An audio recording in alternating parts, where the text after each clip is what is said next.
Halo semuanya, perkenalkan nama saya Ari Andriani dari Program Studi Manajemen Pendidikan Universitas Negeri Jakarta.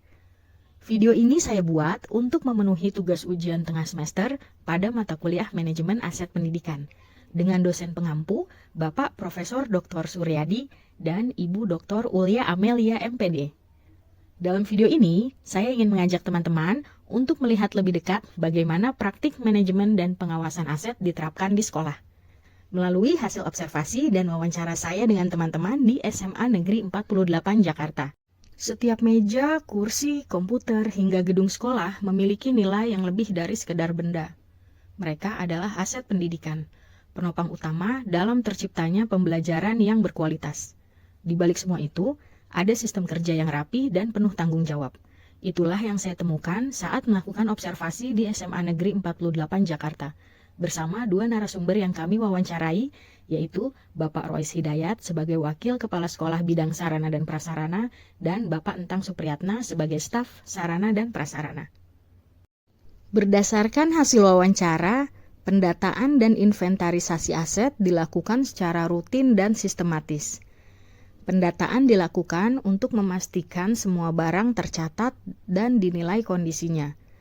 Inventarisasi dilakukan setiap triwulan, setiap semester, bahkan setiap tahun untuk menyesuaikan dengan jadwal rekonsiliasi aset dari Sudin dan Dinas Pendidikan. Kegiatan ini mencakup pengecekan kondisi barang, tingkat kerusakan, dan kelayakan pakai. Jika barang sudah tidak layak digunakan, maka diusulkan untuk diganti melalui mekanisme pengadaan berikutnya. Kini, sekolah juga menerapkan sistem barcode pada setiap aset, sehingga setiap barang bisa dilacak asal dana, tahun pengadaan, dan status kepemilikannya. Pendataan ini menjadi fondasi penting bagi pengawasan dan perencanaan kebutuhan di tahun berikutnya.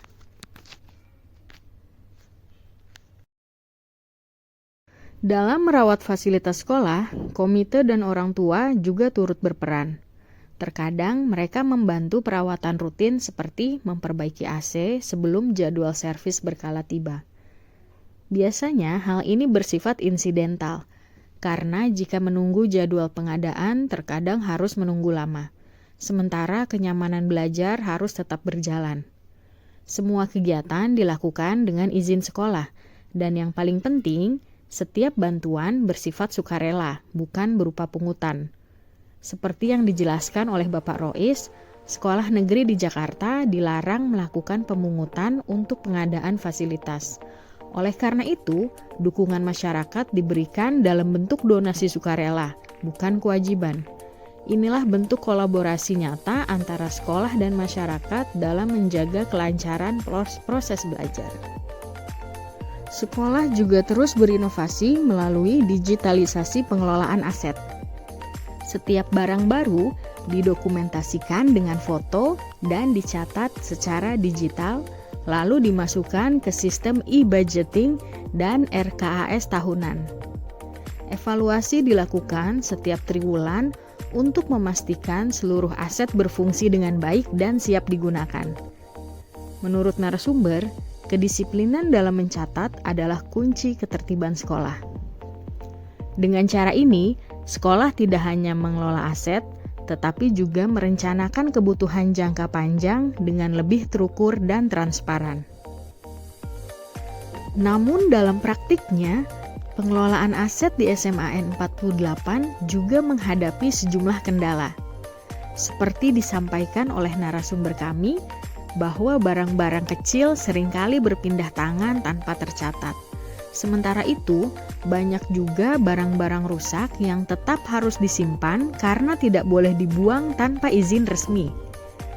Menurut narasumber, mau rusak seperti apapun, aset itu tetap harus diamankan.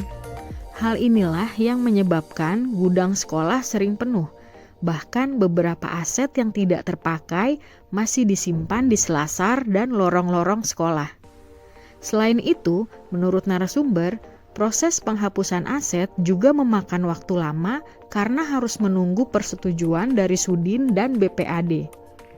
Untuk mengatasi hal ini, sekolah melakukan pencatatan ulang setiap semester dan memperketat administrasi peminjaman agar data aset selalu akurat dan terkendali.